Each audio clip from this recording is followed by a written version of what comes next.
والحمد للہ رب العالمین والصلاۃ والسلام علی سید المرسلین اما بعد فاعوذ باللہ من الشیطان الرجیم بسم اللہ الرحمن الرحیم۔ السلام علیکم ورحمۃ اللہ وبرکاتہ۔ اللہ ہماری دعائیں کب اور کیسے سنتا ہے؟ وہی ہوتا ہے جو منظور خدا ہوتا ہے، نہ کوئی بات ادھوری نہ کوئی دعا رائگاں جاتی ہے۔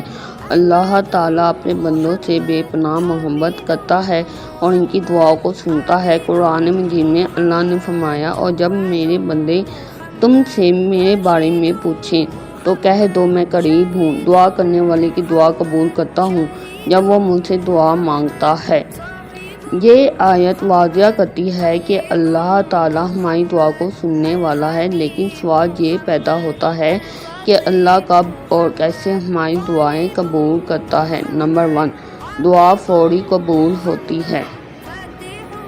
بعض اوقات اللہ تعالیٰ فوراً دعا قبول کر لیتا ہے، خاص طور پر جب دعا اخلاص کے ساتھ مانگی جائے اور وہ کسی آزمائش یا بہتری کی راہ میں رکاوٹ نہ ہو۔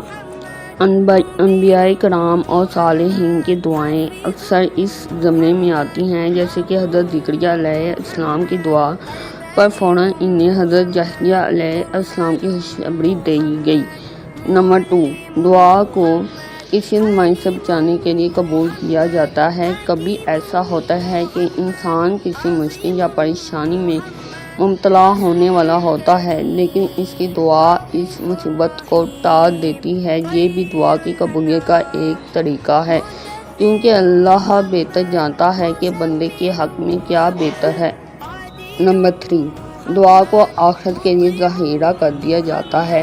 بعض اوقات اللہ تعالیٰ دعا کو فوری قبول کرنے کی بجائے اسے آخرت کے لیے محفوظ کر دیتا ہے۔ اس کا مطلب یہ ہے کہ بندہ اس کا اجر آخرت میں پائے گا، جو دنیا کی کسی بھی نعمت سے کہیں زیادہ بہتر ہوگا۔